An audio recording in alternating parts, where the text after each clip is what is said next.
પ્રભુ ઈસુના પવિત્ર અને મૂલ્યવાન નામમાં ખ્રિસ્તમાં વાલા મિત્રો, આપ સર્વને સવારની સલામ. Good morning. આજે સવારમાં આપણા પ્રભુએ આપણને બિછાનામાંથી જાણે ઉચકીને નીચે જમીન પર મૂક્યા છે, આપણા પગ મૂક્યા છે, આપણને સ્થિર ટટ્ટાર ઉભા કર્યા છે. સવારમાં પોતાના પગો પર ઉભા રહેવું, પોતે જાતે ચાલવું, પોતે વોશરૂમ જવું, પોતે નહાવું, ઊભા થઈને ડાઇનિંગ ટેબલ સુધી જવું, ચા નાસ્તો કરવો, એ બહુ મોટો આશીર્વાદ છે વાલા મિત્રો. 1999 નવેમ્બરમાં જ્યારે મારી હોજરી ફાટી ગઈ અને એના પર સ્ટીચીસ લેવામાં આવ્યા હતા, અને જે એબનોર્મલ કહેવાય, પેટ કહેવાય, ત્યાં 84 સ્ટીચીસ હતા. અને મેં કહ્યું હતું એમ કે છેક છાતીમાં પોઈઝન ભરાઈ ગયું હતું. મારી બચવાની તો કોઈ શક્યતા હતી જ નહીં. મારા પપ્પાને કહી દીધું હતું કે તમે એને જોઈ લો અને જઈને પૈસાની સગવડ કરો, અમે એને લઈ જઈએ છીએ, અમે અમારું કામ કરીએ છીએ, તમે તમારું કામ કરો છો. ઈશ્વરનો એટલો મોટો આભાર એ હોસ્પિટલ માટે કે તેમણે પહેલી વાર એવું કીધું.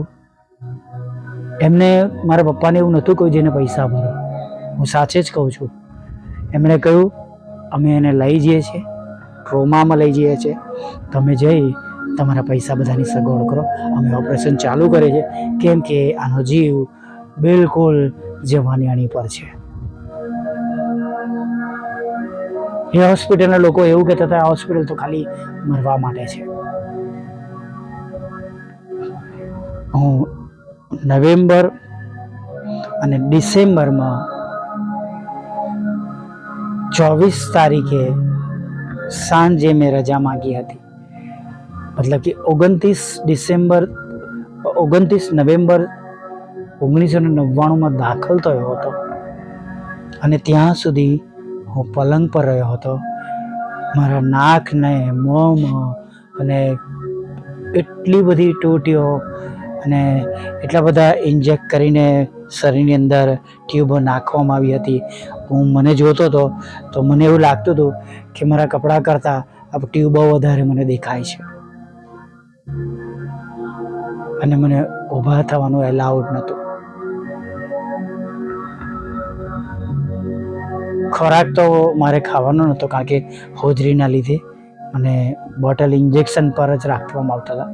એ સમયમાં એક ઇન્જેક્શન 800 રૂપિયાનું એ લોકો બહારથી મંગાવતા હતા. મારા પપ્પા કોઈકના દ્વારા મંગાવતા હતા. મને હજુ પણ યાદ છે.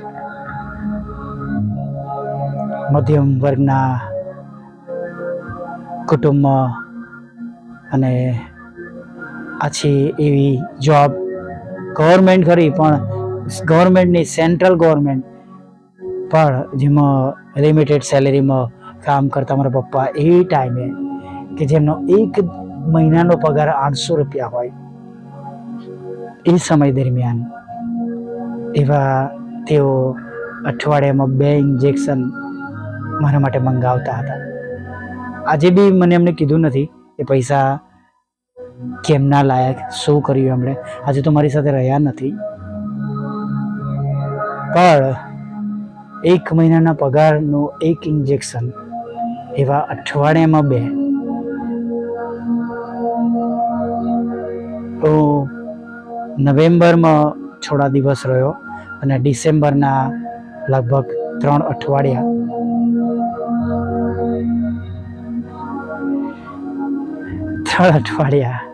એટલે એ 6 અને શરૂઆતમાં 3 આપ્યા, 9 એટલા ઇન્જેક્શન તેઓ લાવતા. એ સિવાય બીજી અન્ય દવાઓ, એન્ટીબાયોટિક તો બધું ખરું જ. પરંતુ વાલા મિત્રો, આ બધું લીધા પછી પણ લગભગ 15 કે 16મી ડિસેમ્બરે મને ડૉક્ટરે જમીન પર પગ મૂકવાનું કહ્યું હતું. અને જ્યારે હું ખાટલામાંથી ઉતર્યો, મારું વજન લગભગ 23-24 કિલો થઈ ગયું હતું અને મારા મોંમાંથી શબ્દો નીકળ્યો હતો. મને ત્યાં હોસ્પિટલના સ્ટાફે પકડી રાખ્યો હતો, 2 વ્યક્તિઓએ. મેં એમને કહ્યું, મને એવું લાગે છે જાણે હું સ્પેસમાં હોઉં. સ્પેસમાં ત્યારે મને ખબર જ નથી પડતી, મારા શરીરનો કોઈ ભાર જ હતો નહીં. મને જાણે એ લોકોએ પકડી રાખ્યો હતો અને હું એમના દ્વારા ઉચકાયેલો હતો. જે આપણે જમીન પર પગ મૂકીએ છીએ ને, સવારમાં ઉઠીને વોશરૂમ જઈએ છીએ, ચા નાસ્તો કરવા માટે જઈએ છીએ, બહુ મોટો બ્લેસિંગ છે વાલા મિત્રો.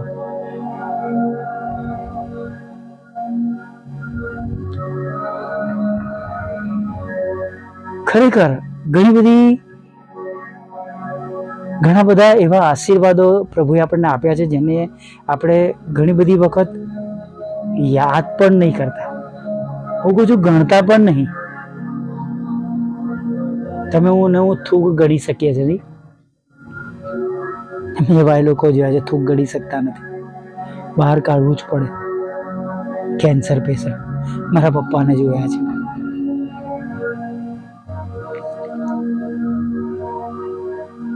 બહુ જ મોટી કૃપા છે વાલા મિત્ર ઈશ્વરની. આપણા ઈશ્વર એટલા દયાળુ છે, જેમની એટલી અદ્ભુત કૃપા છે આપણા પર કે ન પૂછો ને વાત.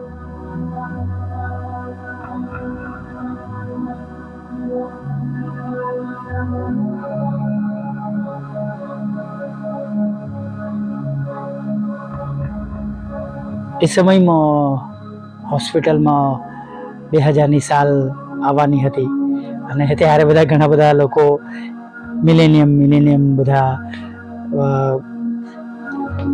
કહેતા હતા નહીં. અને ત્યારે જ્યારે મને રજા આપી ત્યારે લગભગ એ વોર્ડના બધા સ્ટાફ ને ઘણા બધા ડૉક્ટરો આવ્યા હતા ત્યાં આગળ.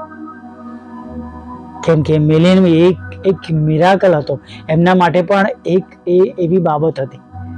કદાચ એમને એવું લાગ્યું હશે અમે કર્યું, પણ પ્રભુએ એમને જ્ઞાન, બુદ્ધિ ને ડહાપણ આપ્યું. એ લોકો માટે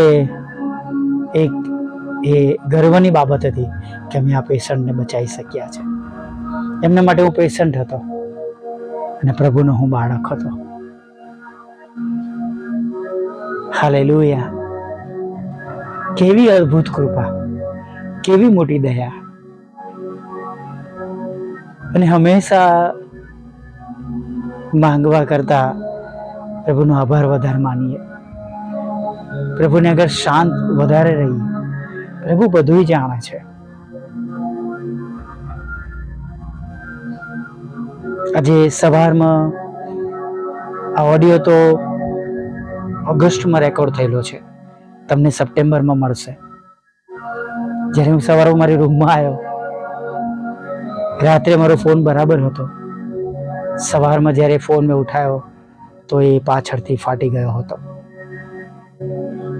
ચાર્જિંગની અંદર પાછળનો ભાગ ખલાસ થઈ ગયો હતો. જેમાં હું આ રેકોર્ડિંગ કરું છું, અત્યારે એ જ ફોનમાં રેકોર્ડ કરું છું. એક બીક સાથે, બીજા માટે હોઈ શકે કે ફાટી જશે ફોન.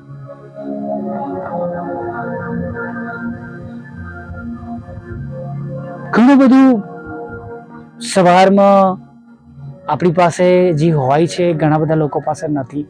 બચાવ છે એ ફોન ત્યાં ચાર્જિંગની અંદર, એમાં પ્રશ્નો થયો. મારા હાથમાં હોત ને કંઈ થયું હોત, પણ પ્રભુ હંમેશા બચાવ કરે છે. હાલેલુયા! હું એને નુકસાન નથી માનતો, હું ઈશ્વરનો આભાર માનું છું કે આઈ એમ સેવ્ડ. હાલેલુયા! આવી નાની પ્રાર્થના સાથે આપણે આગળ વધીએ. ભલા પ્રભુ, અમે તમારી સ્તુતિ કરીએ છીએ અને તમારો આભાર માનીએ છીએ. આજની સવાર તમે અમે દેખાડી, અને પ્રભુ આજના સવારના જે આશીર્વાદો છે, અગણિત આશીર્વાદો છે, જે કદી જેને માટે કદાચ અમે આભાર નથી માન્યો, કદી એ તરફ અમારી દ્રષ્ટિ ગઈ નથી, એના માટે અમે તમારો પુષ્કળ આભાર માનીએ છીએ. અમે સારી રીતના સૂઈ શક્યા અને સવારમાં સાજા ભલા તંદુરસ્ત ઉઠી શક્યા છે, તેના માટે પ્રભુ અમે તમારો પુષ્કળ આભાર માનીએ છીએ. એક દિવસની અમે શરૂઆત કરી શક્યા છે, અમારા આયોજનો પર અમે ફોકસ કરી શક્યા છે, અમારા જોબ માટે, અમારા બિઝનેસ માટે કે અમારા ઘરના કામોને માટે, રોજિંદા કામોને માટે અમે તૈયારી કરી શક્યા છે. પ્રભુ એના માટે અમે તમારો આભાર માનીએ છીએ. અને સર્વ વ્યવસ્થાઓ તમે અમને આપી, એના માટે અમે તમારી સ્તુતિ કરીએ છીએ. ખાસ આભાર માનીએ છીએ પ્રભુ.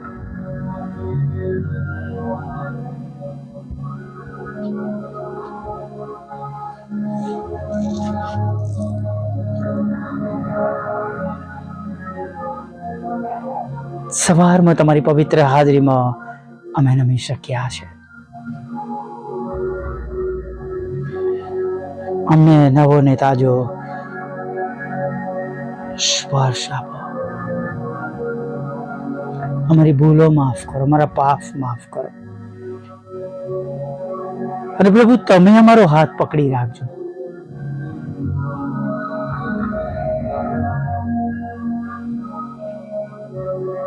અમને ક્યાંય તમારાથી દૂર જવા ના દેશો. અમારા વિચારોનો કંટ્રોલ તમે લેજો. અમારું ઉઠવું, બેસવું, બોલવું એ બધું તમને મહિમા મળતું હોય એવું તમે થવા દેજો.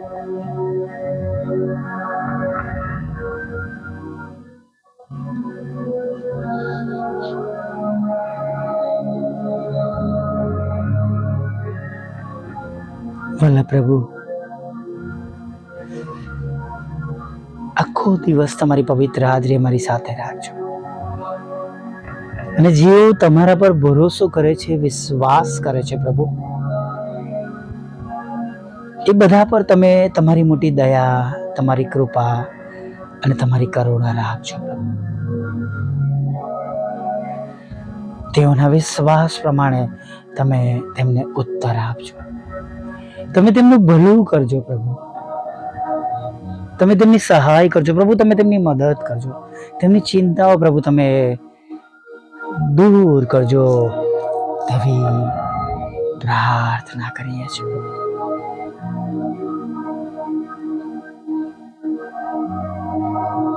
પ્રભુ અમે તમને વિનંતી કરીએ છીએ, તમારું રાજ્ય બહુ જલ્દીથી આવો. તમારી ઈચ્છા પૂરી થાવ પ્રભુ. જેમ સ્વર્ગમાં તેમ પૃથ્વી પર તમારી ઈચ્છા પૂરી થાવ. અને પ્રભુ દરેક ઘૂંટણને, દરેક જીભ કબૂલ કરે, તમે જ દેવના દીકરા છો. જે માદાઓ અમારી સંગતમાં છે, જે પણ રોગ હોય, નાનો હોય, મોટો હોય, જીવલેણ હોય, પ્રભુ તેઓને તમે તત્કાળ તેમાંથી છોડાવજો. હા પ્રભુ, તમે તેમને તત્કાળ છોડાવજો એવી પ્રાર્થના કરીએ છીએ. સાથે પ્રભુ લડાઈ ઝઘડો, કોર્ટ કેસ, FIR, ખોટા તોમો તો તમે દૂર કરજો. તમારા બાળકોના રોજગારને, નોકરી ધંધાને તમે આશીર્વાદિત કરજો. આવકના સાધનોને આશીર્વાદિત કરજો. લગ્નનો આશીર્વાદ આપજો. બાળક ધનનો આશીર્વાદ આપજો. અને વિશેષ પ્રભુ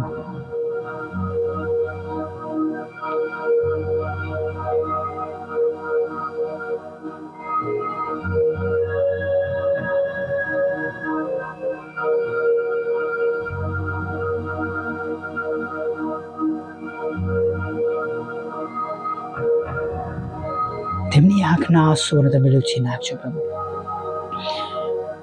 વિદેશ જવાના બધા રસ્તા ખુલ્લા કરજો. નાણાંનો આશીર્વાદ આપજો, મકાનનો આશીર્વાદ આપજો, લોનનો આશીર્વાદ આપજો પ્રભુ. વિધુરો વિધવા બહેનો અનાથોની સાથે રહેજો, મન બુદ્ધિના લોકો, માનસિક રોગી વિકલાંગોની સાથે રહેજો.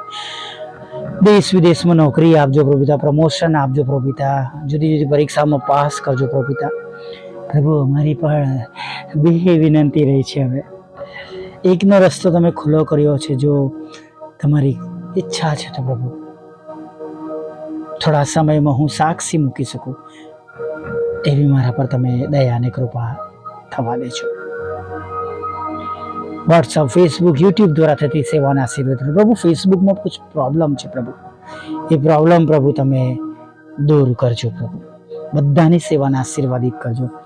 જે કોઈ તમારા નામે સેવા કરે પ્રભુ, સેવકો મધ્ય નાળ બનાવો, ઈર્ષા, દેખાય, લડાઈ ઝઘડો દૂર કરજો. અને અમે બધા ભેગા મળીને રોજ હજારો આત્મા જીતી શકીએ એવું થવા દેજો.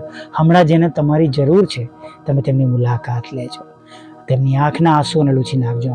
નદીની પાસે રોપાયેલા ઝાડ જેવો કરજો, ઉછીનું આપનાર કરજો, શિર બનાવજો, પાપોની માફી માંગજો અને સાજે આભાર માનતી લેવો. માગતા ઈસુના નામમાં આટલું સાંભળો પ્રભુ બાપ, સાંભળીને માન્ય કરજો. આમીન, આમીન, આમીન.